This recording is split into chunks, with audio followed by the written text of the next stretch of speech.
I realized like this wasn't going to be my full-time gig at where I was, so I took a chance, applied for a job as a researcher at the NFL Network, got it, didn't even realize it was in LA when I applied, so I moved across the country.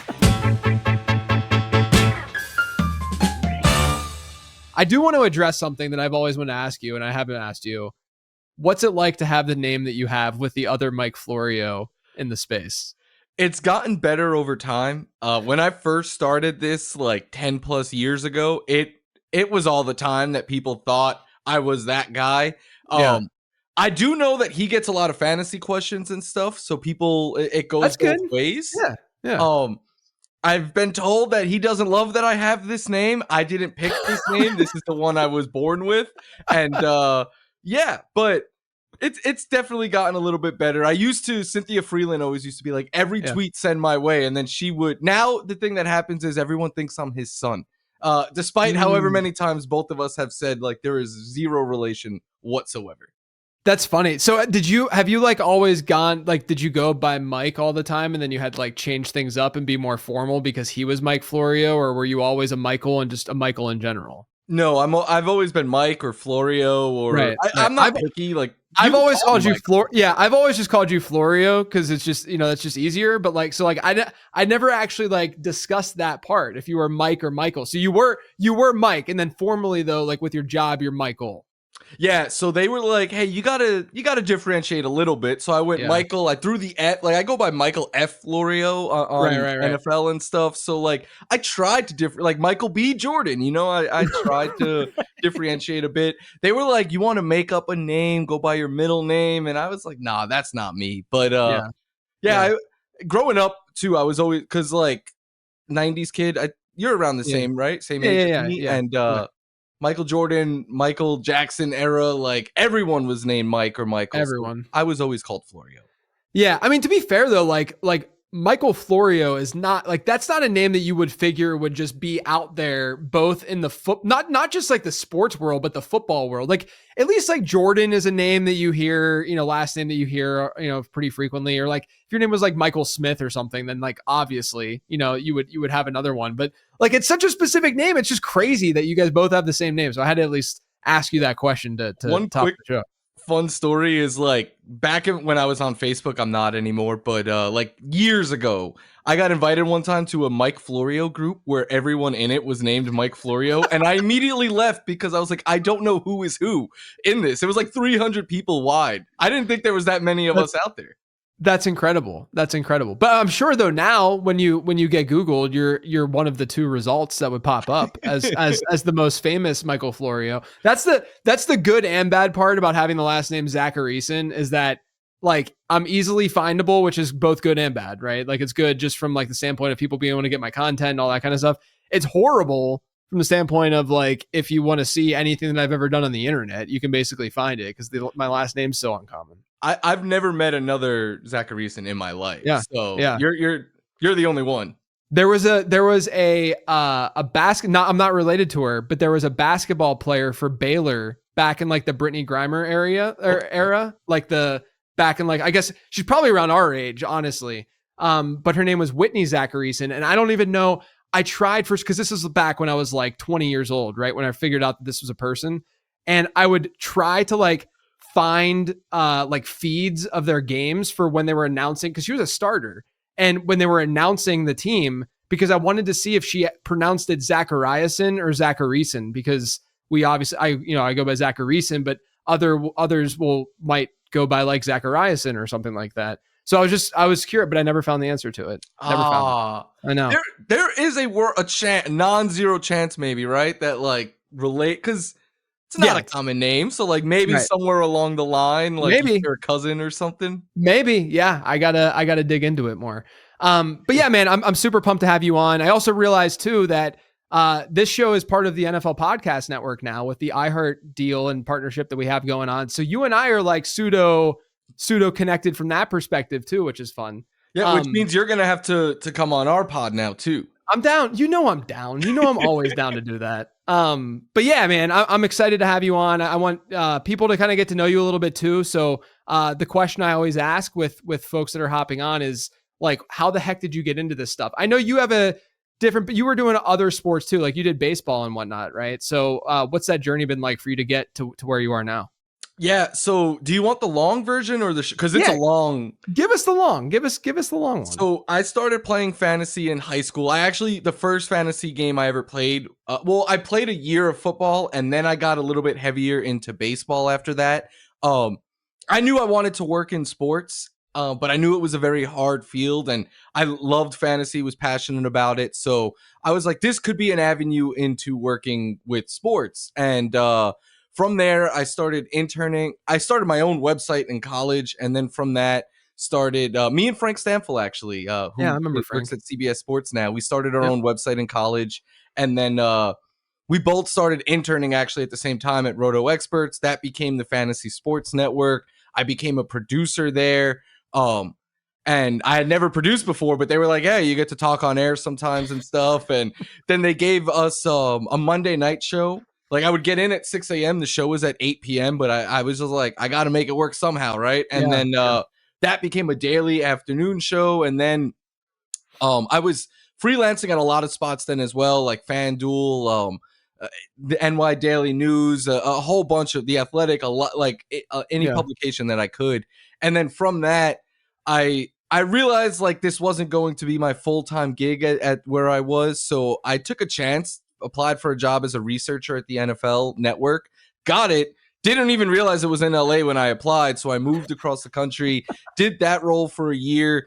The second year there, shout out to Graham Barfield, who I believe is a big friend of this show. yeah, He helped me do more and more work, like writing articles, doing video stuff with the NFL, and then timing, right? Like yeah. the NFL people, they had openings on Fantasy Live after some people left, and then COVID hit, so it was like a big thing, and they were just like, hey, you want to take one day a week on the show? And I was like, yes. And then from that, it's just, so I that's like the kind of short and quick version of it. But yeah, it was I'm like 15 years into this now. It's been a long journey, but definitely one that I think is very rewarding as well. Yeah, yeah. I mean, look, there's been a lot of people that, obviously Harmon at NFL and, Yeah. and like you said, I sometimes forget that Graham was there, to be honest with you. Not, it wasn't even like it was like super short. It doesn't always, I'm obviously now associating him with fantasy points as much as I am. And like Graham, though, back in the day started under me at Number Fire whenever he kicked things off. So like,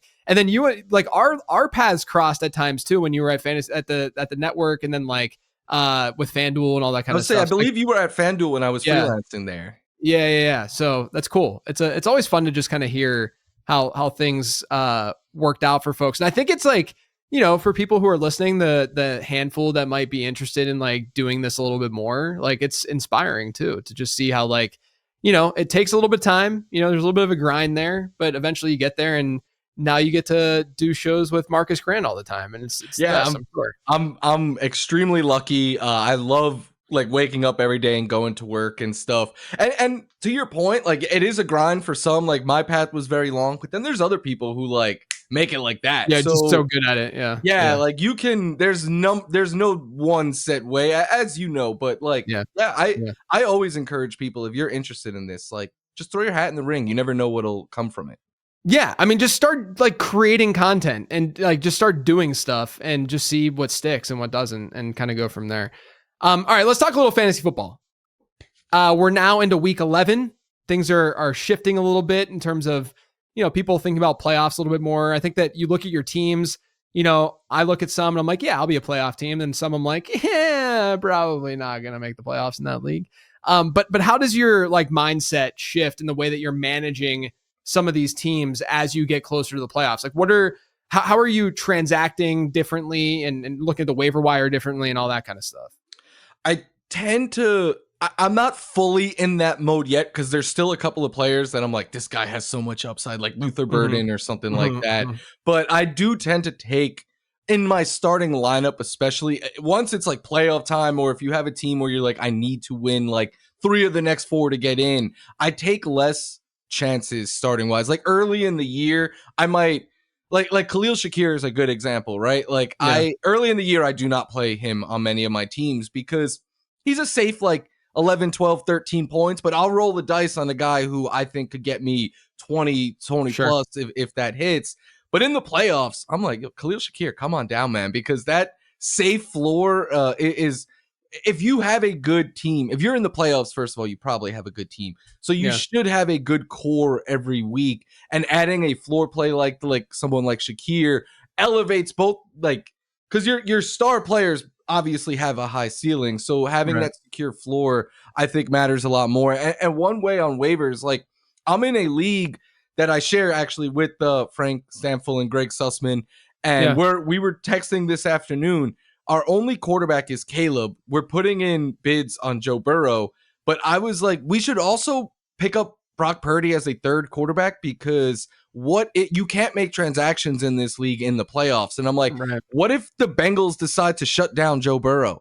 Then we're there with just Caleb, who has a tough schedule in the playoffs. So I'm already thinking ahead this time of year because like we're the number 2 seed in that league. So it very much so depends on your situation, but we're going to make the playoffs. So I'm already thinking about, like, how can I shape my team best for that 3-week run? Because that's all that matters once you're in there.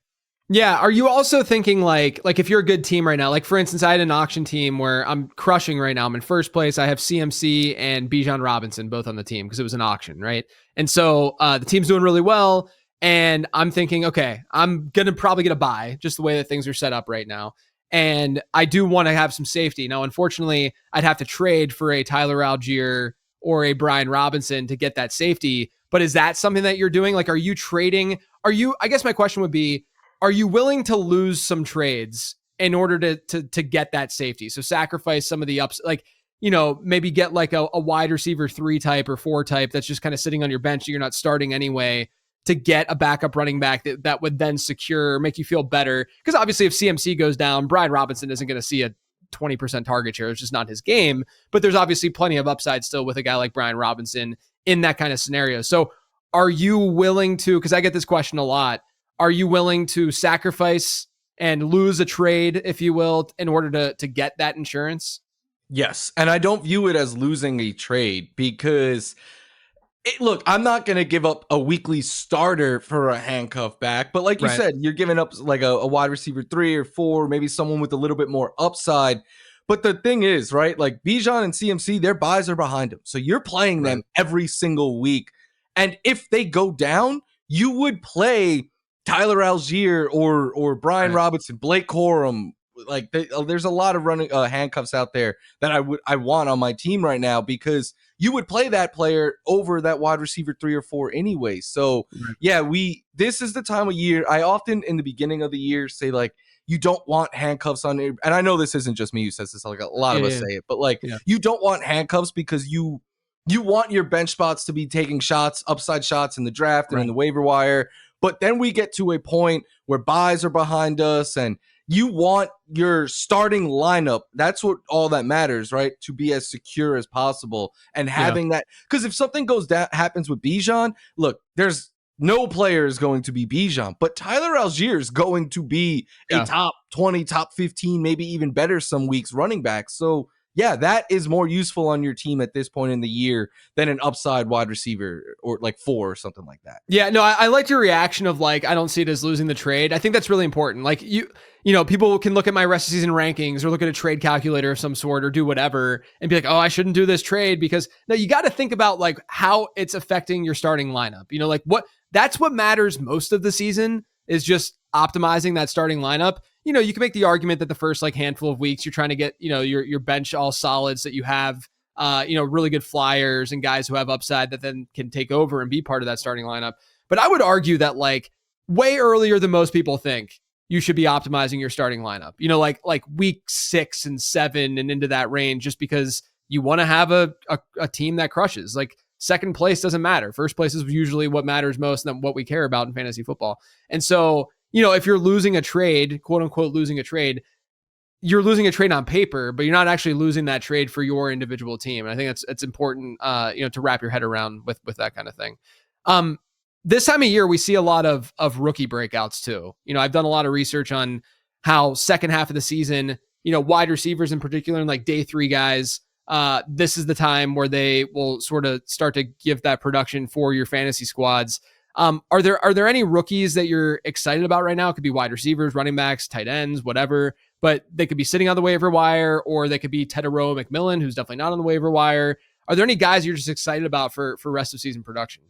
I would not be doing anything right if I didn't bring up Travion, who I bring up on every show that I've done all year. I'm super excited about him. I tweeted out today that I think like RJ Harvey, beat him, like J.K. Dobbins going on IR is the best possible fantasy outcome here, because then it would primarily, in my opinion, fall on RJ Harvey, who I think is the more explosive and better fantasy option anyway because of what he could do in the passing game. But now if you're giving him even 75% of the touches that Dobbins was seeing on top of his already workload, then that to me, I think RJ Harvey, I know the schedule is tough, but I do think he has league winning upside if Dobbins goes on IR. Luther Burden is another one that I loved as a prospect way back in March and February and stuff. And I thought the Bears would utilize him quicker and better than they have so far, but we're starting to see an uptick in usage for him. DJ Moore's a little banged up and hasn't really been super productive. So Luther Burden is someone that I want on my bench a lot. McMillan, I think I'm the wrong person to ask there. I was a little lower. What are your thoughts on McMillan right now? Because it's just an interesting situation, I think, in general, where he's getting 30% plus target shares now for 3 straight weeks. But like, are you were about to say, are you off the talent versus other people, or is it situation based that you're just kind of nervous about him? It's a little of each. I'm not off the talent. I think he is, and this is something I was saying going back to like March and stuff. I think he gets miscast as like, because he's so big, as like a guy that you could just throw the ball up for and he's going to go get it. If that was the case, he'd have more than 2 touchdowns right now. Like, I think he is best utilized after the catch. But even on top of that, so I do think, like, I wasn't the person drafting him this year. I thought I was more on the Travis Hunter side, and their ADP was so close that if I was taking a rookie wide receiver there, it was always Hunter. But on top of that, like, Bryce Young is playing better football, but it's not like he's lighting it up. And I know coming into last week, at least, I haven't checked the updated numbers yet, but they were bottom 3 in pass yards per game. Like, it's not his fault, but they're just not very productive right now in the passing game. So I get that there's upside there with him. The usage is what we want, but I'm not the person that's going to be trying to trade, because like you said, he's not available anyway unless you trade for him, and I'm not going to be the one in my leagues like sending out offers for McMillan. Yeah, no, I totally get that. He was someone that I had a hard time during the draft process, because a lot of people would talk about his top comp being Drake London. Like, that was always like the go-to, like, oh yeah, Tetairoa McMillan is just like a Drake London clone. And I couldn't quite get there. Like, I thought that he was really, really good. Don't get me wrong. Like, he graded out really well in the ZAP model, and I think he's got a bright future. There was just something different. Like, Drake London had better, age-adjusted production in college, and we saw it more immediately with London, I think, in the NFL. I'm holding out some hope that the Panthers just hit more negative game scripts than they've been hitting, and all of a sudden they're forced to throw the ball a little bit more. That hasn't worked out so far. I thought he'd have that all year. Yeah, I mean, like, the problem is that their pass rate over expected is just like insane. It's like minus 12% every single week. So it's like you're just not going to get that volume, unfortunately, for McMillan, and he's just kind of stuck in that like wide receiver 3-ish territory, where like he can get by on volume, but like you said, touchdowns just haven't been there. It's a little bit scary because that offense just doesn't have a strong passing attack. And Rico turning into prime Derrick Henry hasn't helped him either. Heck yeah. I'm all about that side. I'm all about that. Another question I want to ask you, and this is one that I actually haven't asked a Perspectives guest, and it's one that I get a lot though for like, random Q&As or the mailbag I do and stuff like that. And we're going to get to RJ Harvey in a second, because I really want to dig into sort of how you're valuing him rest of season. But when you're setting your lineup, are you like, this is not related to anything we just talked about, but are you looking at your opponent's roster while you're setting your lineup? How much does that matter to you? Like, are you looking at projected win probability that all these websites have now, where you log on to Sleeper and you're like, oh, I hope all these leagues are green and not red, all that kind of stuff. Like, are you looking at that stuff, or do you just not care? I don't. I would be lying if I said I don't look at it, but I don't use it to like. I don't think projections on sites matter, but I just feel better when they're in my side. Like I don't want to go and be an underdog in all my leagues, even though I know that has literally zero control over the outcome. And I look at my opponent's lineup just so I know what I'm going up against and stuff. I also really like to look at what time and days everyone's game is, because I'm weird maybe, but I always like having guys left, because even if I'm losing, then I feel like I still have a chance. And like it's just more fun that way. But no, I don't ever, like, if they have a certain quarterback, I'm not playing a receiver and hoping it cancels out. I'm setting what I believe is my optimal lineup each week, and I'm letting the chips fall. Yeah, I kind of feel the same way. I mean, maybe there's some instances if it's like a clear like 90-10 or 80-20 kind of matchup. Yes. You know what I mean? Like where it's like so extreme. But then I'm like, I've had situations, you probably have too, where like you appear to be a huge underdog and you win just because this is the way that there's variance, and this is the way that fantasy, and someone gets hurt or they just underperform. And the other thing too is that people do all, you mentioned the quarterback and wide receiver thing. People always ask that in particular. They're like, okay, I'm a, let's say, favorite in this, and they have Jordan Love, and I could play Romeo Doubs or some equivalent of Romeo Doubs. Should I just play Romeo Doubs because they have Jordan Love? And if Jordan Love goes off, then that means Romeo Doubs has a good chance to be going off too. And the other, like my counter to that would be, well, what if it's Christian Watson that goes off? Yeah.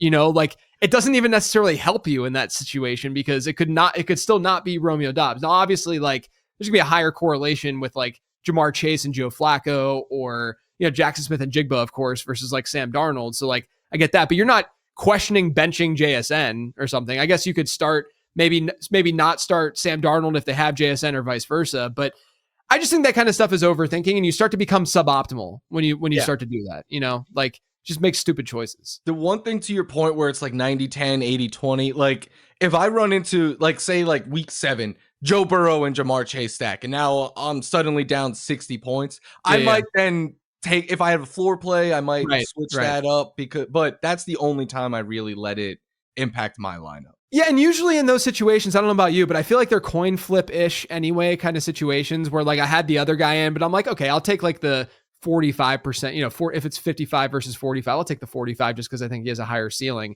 And then oftentimes too, like we're wrong about floor ceiling projections anyway, and then we just get it wrong anyway. Like I think it just comes down to just being optimal. But it came to my head for whatever reason, and putting the show sheet together this week, I'm like, kind of want to ask about this and talk about this, because it's a question that like pops up pretty frequently. But I do want to talk about RJ Harvey. So it sounds like this J.K. Dobbins injury, like if you think about it, if he gets put on IR, is he droppable basically? And I mean, you think about it, like 4 weeks, are you really going to play him right away? And even if he's back, even if he has a decent game that first week back, like, are you going to play him again in the championship? Like there's still coming up too. So like 5 weeks.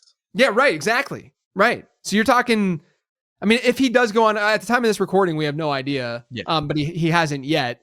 But so like I think that's an interesting game theory thing to think about. But it does seem like this is a semi-serious injury. Like it's not just like a 1 week thing. So let's talk about RJ Harvey. You mentioned sort of like how you view him in general. I mean, are you seeing, Jaleel McLaughlin and Tyler Bidet being involved still in this offense? Or do you think like what kind of like backfield share do you think RJ Harvey might have without J.K. Dobbins there? If it was up to me, it would be like 70%. But I can't rule out the other guys being more utilized, because Sean Payton does not care about fantasy in the slightest. Like we joke all the time on the NFL pod, just like, because we all loved RJ Harvey coming into the year, but me and Marcus were telling Laquan, like, I just don't trust Sean Payton. But I will, like, RJ Harvey for me as a prospect was one of my top 5 running backs in this class. Like, I liked him more than like consensus, like Caleb Johnson and stuff like that. And I just think he's explosive. He's a really good pass catcher. And we've seen that at the NFL level now. And to your point, like, this is the time of year where you start to feed your rookie a little bit more. It almost feels like kind of a perfect storm for RJ Harvey, but you always I can't 100% say that with confidence because Sean Payton is his head coach. Of course. Okay, so we're gonna go RJ Harvey versus some guy, and we'll go in order. And I want to see who you would rather have rest of season, knowing that let's just assume that Dobbins. We are assuming that Dobbins is out for some decent amount of time. Yeah. So let's say RJ Harvey versus Alvin Kamara. It's RJ Harvey, and I want no part of Alvin Kamara. Yeah. Do you I know he had a better game last week, but do you think he's in a 10-team league droppable, 12-team league? Do you think he's droppable? So one issue with me as a fantasy player is I have a hard time dropping someone like Alvin Kamara just because of who he is and the volume. It's easy for me to be well, if I'm in a pinch, I could use him. So I don't know if I would drop him, but I was fading him this year. I don't have him on any team. The one thing I will say I regret is earlier this week, I'm in one league where I'm fighting for a playoff spot. I'm playing the team that I'm fighting for. And he sent me Kamara for Dobbins, and I declined it. This was before the rumor that he might go on IR, and now I'm kicking myself a little bit. Yeah. But at the time, I was I that's how little I want Kamara. I think his best is behind him. Yeah. I mean, I had Jim Coventry on last week, and he was quick to just be I'm dropping him, which I get. I understand the logic. I mean, I wasn't quite as strong, but I think in at least 10-team leagues, he's droppable, but in 12 teams in competitive leagues, it's going to be a little bit more difficult. All right. RJ Harvey versus David Montgomery. I'm going to take the shot on RJ Harvey here because Monty is all floor. Gibbs is getting so much work and stuff. Monty has a lot of single point performances this year. Yeah. So I would take the upside shot on Harvey. How about, this one's really interesting. How about RJ Harvey or Amari and Hampton? I know maybe it's a mistake to take the hurt player, but I'm going to go with Hampton because if and when it sounds like he's going to be back week 13, which gives us 2 weeks to kind of see what he can be before the fantasy playoffs. I just think as much as I like Harvey and say his upside is very high, I do think Hampton's is higher. Yeah. Do you think so? In my opinion, if Hampton wouldn't have gotten hurt, we would have seen probably low end RB1 production from him this year. I think so too. And so do you think we get back to that point, or is it more high end RB2 because Kamani Vidal's at least shown something that he should get some work in that backfield? I think if it comes down to how Hampton looks after the injury, if he looks like he did pre-injury, I think the Chargers kind of let him run wild. And then Vidal is the change of pace back. He'll have a role, but I think it'll be large enough for Hampton where he could still, maybe I would probably value him as an RB2, but he could finish as an RB1 any week. Yeah. It's nice too that, I mean, I know they have the offensive line issues, but it's nice that you have a good offense. They're competitive right now. They're trying to make the playoffs. They will force it a little bit more versus a team like the Jets with Garrett Wilson, where you're how much are they going to really, he's got to be 100% probably to get back on the field, because why would they risk that otherwise, Which is also my concern with, I know a completely different player and stuff, but with Joe Burrow, that is my concern. It's true. Yeah. The Bengals have a very low % chance right now, even today to make the playoffs. And so they have to win these games before Burrow would hypothetically come back. And some of these matchups aren't easy for them either. And my thing is I know it sounds crazy and it's a small sample size, but Joe Flacco's played as well as Joe Burrow could have in these last month, and they lost to the Jets when the game they scored 38 points. It's on the defense, but if they lose, I'm very afraid of Joe Burrow just not getting activated. I'm not gonna lie, when I saw the report, because I think it kind of shocked everybody, the report this week that he was back and practicing and stuff, and they opened the window. I'm not gonna lie, this is not a take, you guys, when I say this, but I literally in my brain, one of my first thoughts was, oh, he's trying to get back on the field to prove that he's better than Joe Flacco. that Flacco's playing out of his mind right now within this offense, within this system. And everyone's well, why would we? I mean, there's been rumors out there about them shipping Burrow off, which I don't think there's legs to that. But this idea that they have the infrastructure with the wideouts that they have and the pass catchers that they have, that they can plop in a 40-year-old quarterback who can just be the deliverer, and not be special talent wise. But I'm not, that's not a real take. Joe Burrow's awesome. He's so good. He's great. But it's ridiculous to actually like have that thought. That's why I'm bringing it up, because it was just so insane for me to just like even have that thought cross my mind when he came back, when that report dropped. But we'll see. we were doing the show when it came out, and I was like off the cuff, I was like, what could he do this last month that Joe Flacco hasn't done? Like, obviously he's the better player long term and everything. Of course. But they're probably maybe they have another win or two, but like I don't think they're a top seed if Joe Burrow's there right now. Like, that defense is just too bad. Yeah, no, I agree. I totally agree. All right, let's go to Trey Benson versus RJ Harvey. Benson being another one of those guys that, I mean, there was some hope that he could be back this week maybe, but as of right now, they haven't opened that practice window. Yeah, I'm going with RJ Harvey there, because this is two backfields where we're not 100% certain on the usage. Even when Benson returns, I like the Broncos offense more, and I just like RJ Harvey more. How about Aaron Jones, who's been getting like bell cow, like legit bell cow usage the last couple of weeks?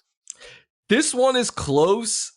I still sort of lean towards Harvey's side though, just because I think that I just feel a little safer with him. With Aaron Jones, it feels like every week, like, because he's 31 years old now, a lot of wear and tear, a lot of injuries in his career. Yeah. So like every time he goes out there, I'm always holding my breath a little bit with him. Yeah, and that offense is struggling a little bit. I'm hopefully they get it together this week in Chicago. They got a good implied team total, good environment there, but we'll see. Woody Marks. So two rookies here. Woody Marks coming off that big usage game last week. This is very close. I really like Woody Marks. I wrote him up as like a start this week and stuff, but if I would go with RJ Harvey if Dobbins is on IR, just because the Texans backfield has been a little bit of chasing our tail this season. It started in like week 3 or 4 where it looked like Woody Marks was going to take over. And it's happened like numerous times this year where every time it looks like he has a week like last week and it's like Woody Marks, we could trust him. And then the next week it kind of goes back to being more of a split. So I do think we're going to see Woody Marks more the rest of the way. But all things being, if this is only if Dobbins goes on IR, I would go Harvey. Yeah. If he doesn't, I would go Marks. Yeah, I think my stance with Marks is that I would take Marks if we knew we were getting last week's usage every week, because last week's usage was bell cow usage. I mean, it was amazing, right? Like 74% running back rush share, 55% route share, just getting all this work. And then I think this is a really big week for that backfield, because like you said, they've kind of flip-flopped and done some weird stuff throughout. Like the last time they faced Tennessee, it was oddly kind of like a Woody Marks game, but this sets up as more of like that Nick Chubb game like we saw against Baltimore earlier this season. And so like I'm sitting here, I'm like, okay, one game is just kind of like a blip. Like let's keep our eye out and see what goes on with that backfield. 2 games is more of a trend. Like if we see it again this week, then I think I would probably more confidently say Marks versus Harvey, depending on how things go down with Harvey this week and stuff. But yeah, I think it's definitely a coin flip. I think I had Harvey literally one spot ahead of Marks after the Dobbins news in my rest of season rankings. So I'm with you, but I think it's just so close. Then the last guy I want to throw out there is Jaylen Warren versus RJ Harvey. My initial reaction was Jaylen Warren, but I do think it kind of depends on your situation, right? Like if you have a team like you were talking about earlier with CMC and Bijan and you're one of the top seeds in your league, then I would rather Jaylen Warren, because we know the floor is very safe. He's been getting bell cow usage as well as of late. But if you're like a 5th, 6th seed, you're fighting for your playoff life, I think that's where I would roll the dice on RJ Harvey, because I think he has the upside where he could outlive a Warren and transform your lineup if he gets hot in the playoffs. So to me, it kind of depends on the rest of your team. Yeah, no, I think that's a good answer, because like there's with a situation like this with Harvey, like we have our projection, which is they'll use some Tyler Bidet in pass catching situations and passing downs, and then Jaleel McLaughlin will be sprinkled in on early downs probably. Maybe they go out and they get a bigger bodied guy somewhere somehow. I have no idea. I think the Steelers just released Trey Sermon today, so maybe like a Trey Sermon type player. But regardless of all that, like that's the median outcome.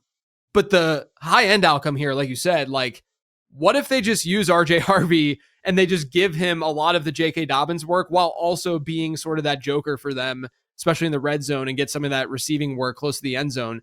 That could be pretty solid RB2 production if things come together that way.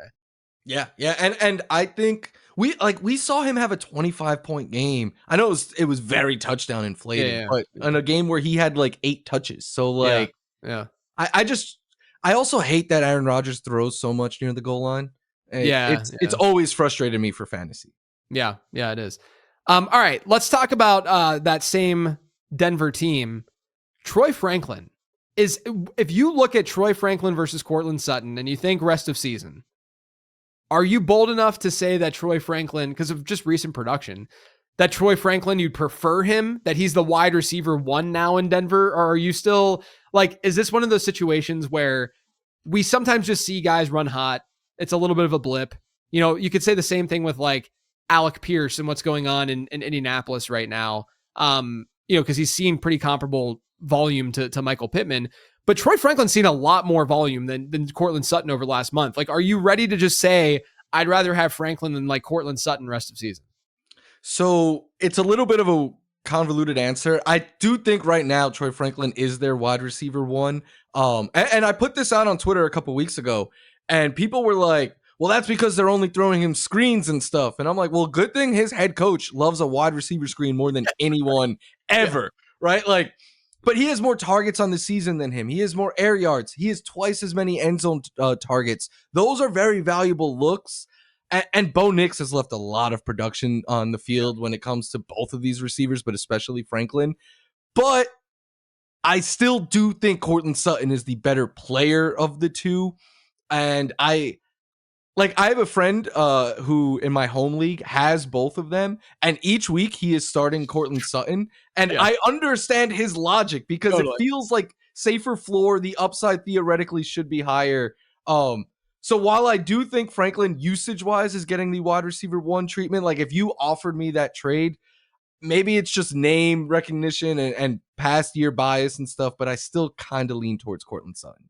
Yeah, it's hard, right? Like this is one of the things that is just in my opinion, this is some of the most difficult kind of like situations that you have to parse through and think about in fantasy football as like an analyst, because people are going to come to you and say, why do I not want Troy Franklin rest of season? And sometimes it's like, you just have this like gut vibes based approach where you're like, because it doesn't make that much sense. Like it's not like Troy Franklin's good. I liked him as a prospect. He had a really good production profile. But then, I questioned his size a little bit like anyone else did and how he could do against press and whatnot. And he's playing a lot better, obviously. And he's had a huge jump from year 1 to year 2.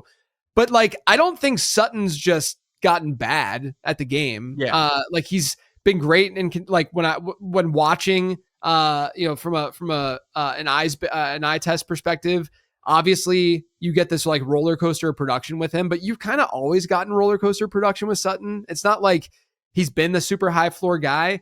I think that part of the there's like a perception problem a little bit with Sutton, because when Bo Nix really started to take off last year, it was just like Sutton for the final 8 weeks of the season.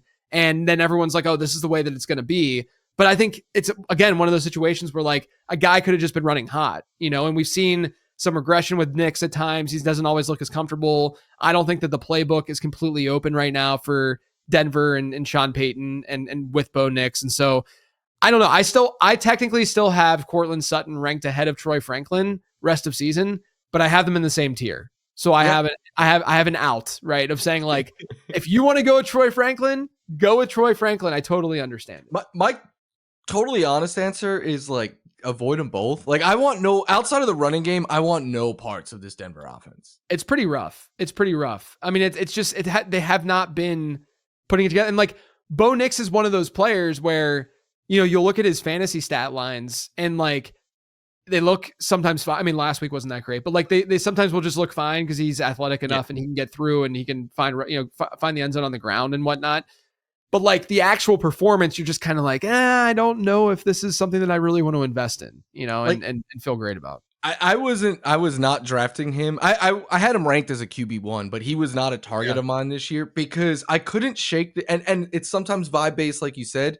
I just couldn't shake this feeling that he played as close to his ceiling as he could have as a rookie. Like I thought if any of the rookie quarterbacks were going to take a step back this year, it would have been Nix. And it was hard because like There wasn't a lot in the numbers there. There wasn't a lot in the numbers to say Drake May was going to be good. But that's why we watched the game. And watching it, I was like, yeah, I'd much rather Drake May than Bo Nix.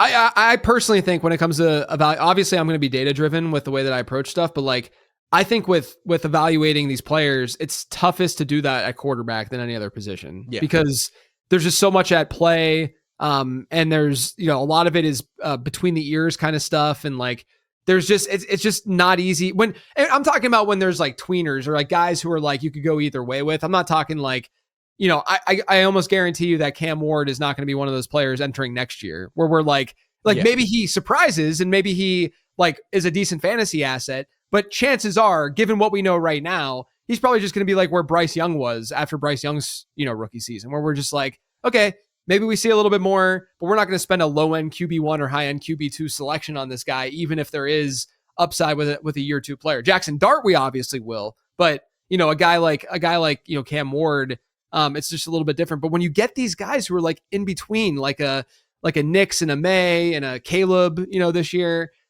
it becomes a lot more difficult. And I do think you have to rely more on the eye test or what we're referring to on this show, apparently just vibes, right? Just how you feel about the dudes. We do a segment sometimes on the show called No Stats, Just Vibes, where it's just like, it's solely stuff that we see or whatever, because you can't really quantify that. Yeah. But that's why I was very enamored with Drake May, because I was like, when things go wrong, he makes the play. Whereas with Bo Nix, it was like, when things aren't on structure, I don't really like. When things go perfectly right, Nix is great. But once something goes wrong, Sean Payton, I don't think trusts him at all right now. But I didn't either.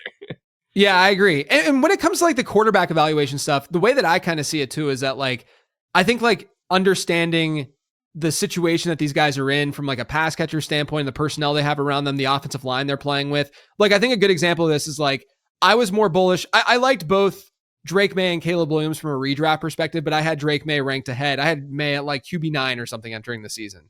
And so like, and the reason for that though, in liking May over like a Caleb, who I thought Caleb, just given the system and weapons, it's like, sure, I'll throw that dart. Why would I not throw that dart? Yeah. But like with May versus Caleb, and I had written about this too, he had better numbers than Caleb did last year, better advanced numbers, the numbers that we actually care about, not just like completion percentage on its own, and so like his advanced numbers look better. And then I felt like there was a lot more excuse making going on for Caleb than there was Drake May, when May had arguably the worst offensive line between the two. He definitely had worse weapons between the two, and his coaching staff got gutted too. It's like he had problems with coaching as well. It wasn't just Caleb Williams. And so you put all that context together and you're like, well, Drake May, like not only eye test, like looks like a baller, or it could be, at least has an upside, but also like contextually had better marks, data marks and statistical marks than Caleb Williams did. So let's lean into that a little bit and just see what happens. I did not expect, I don't think anyone that's like a Drake May backer, because he was one of my big like go-tos this year, but like no one as an analyst should sit on a show and be like, oh, I knew he was going to be MVP this year. I won't. I'm not saying that. I did in like last like February or whatever. I wrote an article and I was like, I think Drake May is the best buy you can make right now in Dynasty. Yeah. And my thing was like, if you could go back to rookie year Josh Allen, you would trade for him. Yeah. But it was so hard of an article to write because I had to just keep writing. There's not a lot in the numbers that back this up. Yeah, it's tough. Watch this play. His situation is going to get much better. They have a bunch of cap and stuff. But it was hard because numbers wise, like people were just being like looking at his box score and being like, this guy stinks. And like, it was hard to change that perspective when you don't have all like, comparing him to Caleb is one thing, but comparing, like people were just like down on him because of that. But if you watched him play, in my opinion, it was pretty evident that he has it. Like Jackson Dart, right? Yeah, right. I've said this a lot about him. I know the numbers and the fantasy production has been great, but just watching him play, it is easy to see that he has whatever that it factor is. Right. That to me, when I see that, I'm like, okay, I'm going to believe in this guy. Yeah, and I also think that like as much as we can crap on the fantasy consensus and like the way that like the hive mind that goes on and all kinds of stuff that happens with groupthink and whatnot, which is true. Like it's inevitable that it's going to happen with some takes and stuff like that. I do think that at quarterback in particular, that the sort of like fantasy football analyst, like go to late round quarterback over the last handful of years, there's always like one. Ever since like the mobility stuff has started happening with quarterbacks, we've gotten these unicorns in the position where it's like harder to find later round quarterbacks. We've kind of like, as a consensus, have nailed who that guy is. Because I think, like in general, most people thought it would be Drake May, or like that was one of the favorites this year, right? You had Jaden Daniels last year. A lot of people were drafting him high because of his mobility. It's this combination of like, draft capital, skill set, mobility and ability to have that high ceiling. You're not just a statue in the pocket. And I do think that that's one thing that, if you want to, like I said, crap on the fantasy space and all of us idiot analysts who are sitting on with a microphone in front of our face, having these takes, I do think that the one place that you probably shouldn't fade is the late round quarterback spot. And look, there's always an Anthony Richardson mixed in there to keep us humble. Sure. But yeah, sure. I do agree. I think quarterback is it's funny because it is the hardest position to project from a real life standpoint, like figuring out who's going to be good or not entering the league. Yeah. But once we have info on them, I think it is the most straightforward position. Right. Right. Like we knew, like we know how to spot regression and stuff with it. We know where guys are likely going to underperform. Yeah. Like once we get a sample, it's not as bad. And to be fair with like the Anthony Richardson thing, people were drafting him at like QB5, last year. So it was, yeah. So like the upside is clearly there. But like I do, I think more like in that QB, like 10 to 15 range, there just seems to be that sweet spot starting back to when Lamar Jackson first broke out. Yeah. You had Josh Allen the one year, you had Jalen Hurts the one year, you had Jaden Daniels. Now you have Drake May. And they're always the consent. If you were to poll 100 fantasy analysts, I would imagine that would be like their go-to in that range. And I think there's at least something to that. You can fade us everywhere else, but don't fade us there. I because like I agree. I was in on pretty much all of those guys. My favorite one at quarterback that I was in on that wasn't as consistency was 2022 Daniel Jones. I know that kind of came out of nowhere, but I had him on I was just like, this guy can run. I'm going to take some shots. That's what matters sometimes, right? We're just like, is he that's the hardest part for me with prospecting. I don't even do that much prospecting work with quarterbacks. Hopefully I do more this offseason, but like, that's the hardest part for me is that like, we want a guy in Dynasty who has a job for a long time, right? Like that's the number one that we need.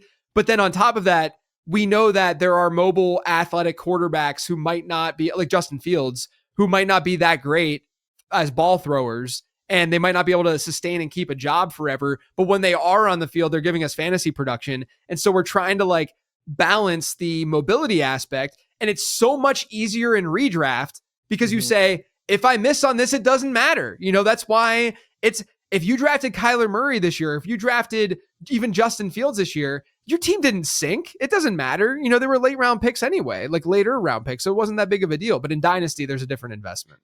Agreed. But that's why I had Justin Fields as my QB6 in my redraft rankings, because I was like, after the top 5, you could argue Mahomes running has changed everything. But like, I was like, those are the only two to me quarterbacks that have the upside to enter the elite tier. And Fields was very cheap. So I was drafting him everywhere. And yeah, I mean, I paired him with Dak or Goff or May in some places. And like, I still have Fields in some of them. Some of them I cut him. But like that first month of the season was pretty fun. First month was fun. That was a great first month.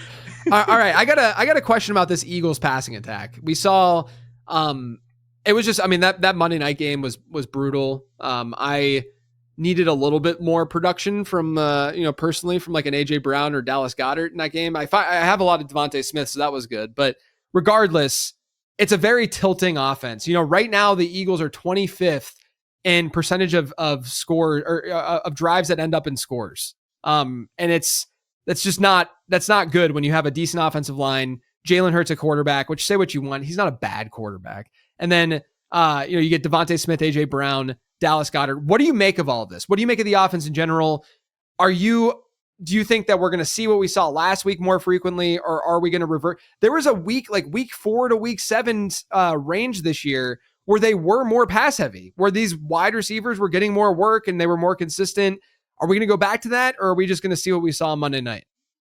I think so. I think we're gonna go back to that. And like, so today on the NFL pod, I said we did like a player you would trade for, and I said AJ Brown, even though AJ Brown is literally telling us not to roster him in fantasy right now.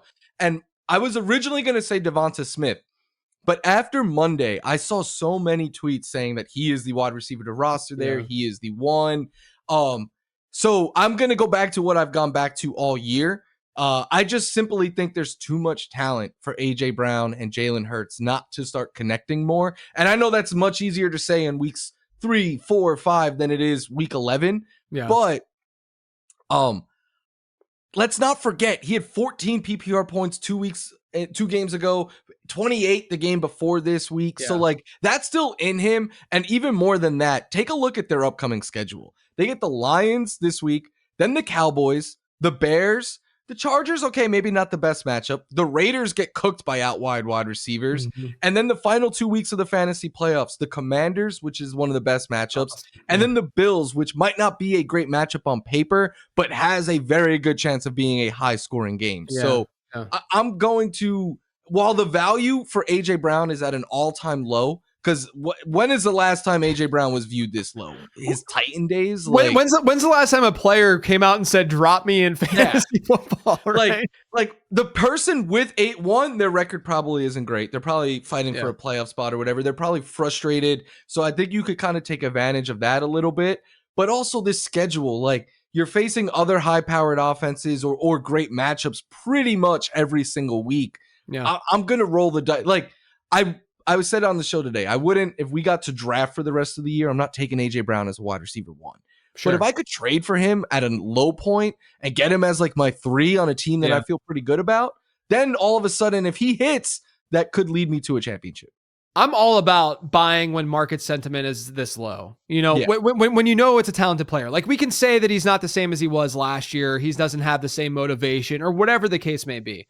But AJ Brown is still better than the majority of wide receivers in football. And, you know, given this is all versus cost. We're not saying draft AJ or take AJ Brown in his draft day cost or anything like that. This is all versus how people are viewing him. And like you said, their rest of season schedule is pretty juicy. So I love that. Do you have any late season sleepers that you think could break out? So it doesn't have to be rookies. It could be any type of you know, where they're at in their career. Doesn't have to be first year guys, but anyone in this late season that you think could really help fantasy squads.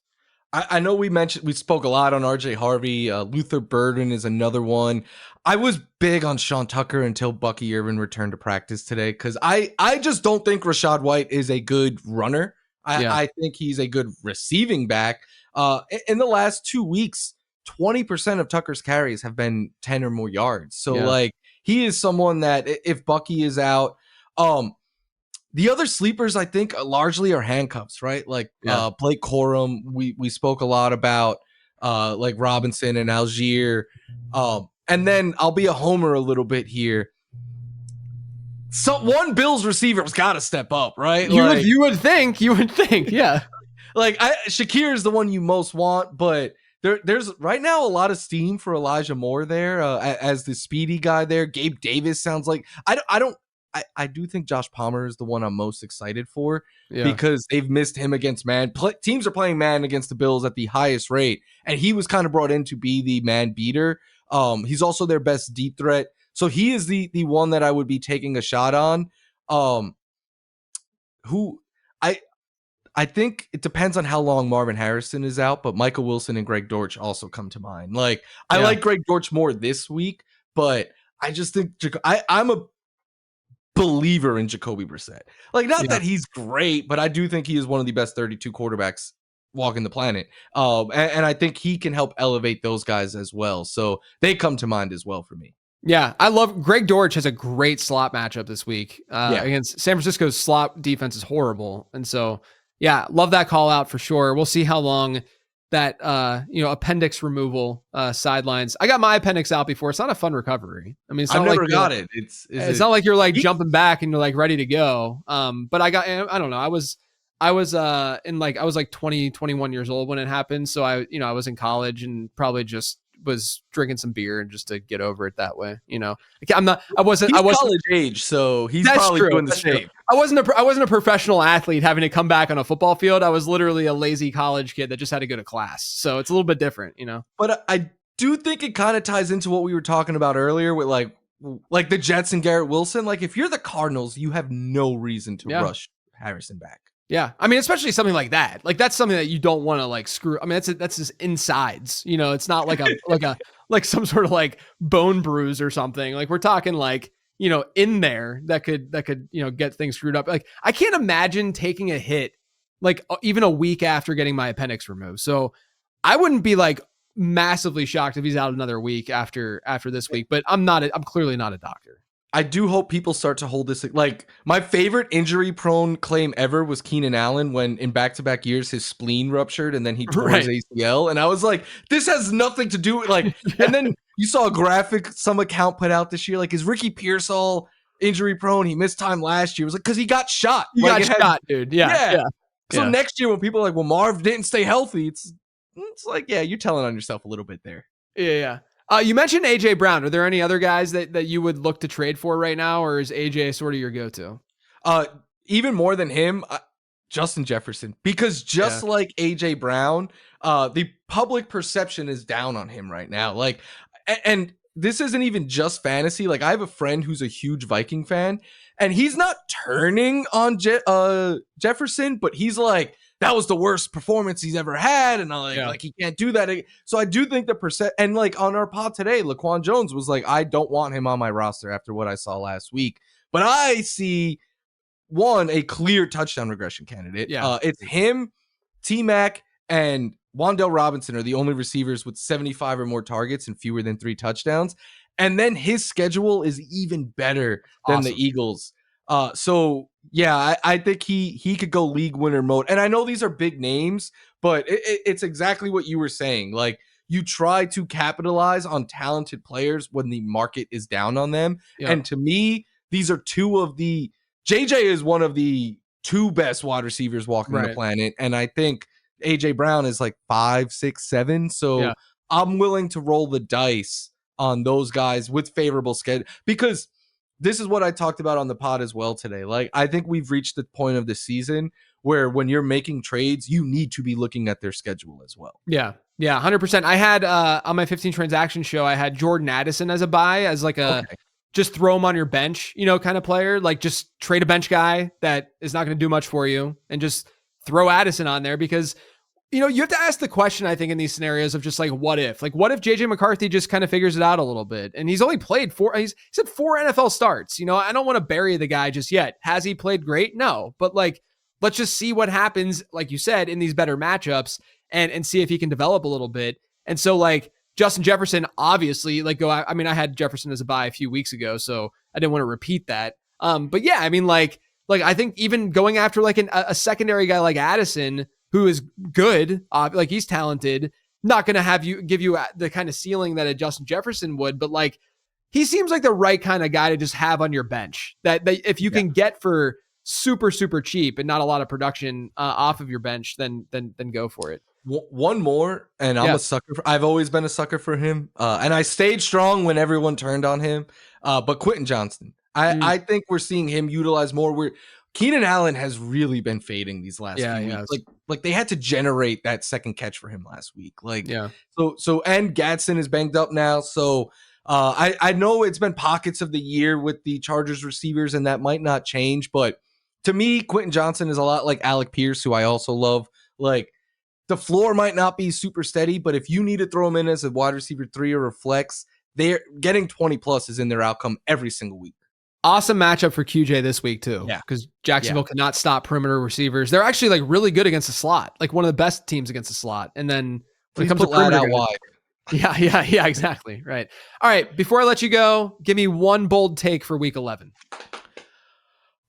We spoke a lot about him, but my bold, I'm gonna, if you hear this today, pretend you didn't tomorrow, but on Fantasy Live tomorrow, my bold take is that RJ Harvey has the best game a Broncos running back has had all season, which means 25 plus fantasy points. But I know it's a tough matchup, but if you give this guy 15, 18 plus opportunities and you're throwing him the ball. I think he is so explosive that he could break a couple out. Keep using him in the red zone, like you said. I know it's bold. My other one that I was debating was 150 and a touchdown for Quentin Johnston. So yeah, I like two there. Yeah, I like it. I like it. The RJ Harvey love. This turned into if someone listening to this has RJ Harvey, they probably feel a lot better about having RJ Harvey right now than they did before they hit play. Florio, this was awesome, man. I really appreciate you hopping on. Can you let everyone know where they can find you, what you're working on, where they can, look on their television and see if you're on there? Yeah. So at Michael F. Florio on Twitter, Instagram, Bluesky, NFL Fantasy Live. I do the Insiders twice a week. On Sundays, I do Game Day Preview on NFL Fast, the NFL Fantasy Football Show. Then I'm also writing over at Rotoballer each week. And then if you are, I know this is a fantasy show, but if you are a Bills fan, every Thursday I do a show live at 6 p.m. Eastern, me and Stevie Johnson. And trust me, there's plenty of Bills stuff to talk about this week. So that's going to be a fun one. But yeah, keeping busy this time of year and lots of places you could catch me right now. Yeah, man, you're everywhere. You're everywhere. Until 1 month from now. Then I go away. Then you go away. You go into hibernation mode for the next, 6 or 7 months. You can find all my stuff over on lateround.com. Make sure you subscribe to the podcast, YouTube channel, youtube.com/@lateroundff. Otherwise, everyone, have a great weekend, and thanks for tuning in.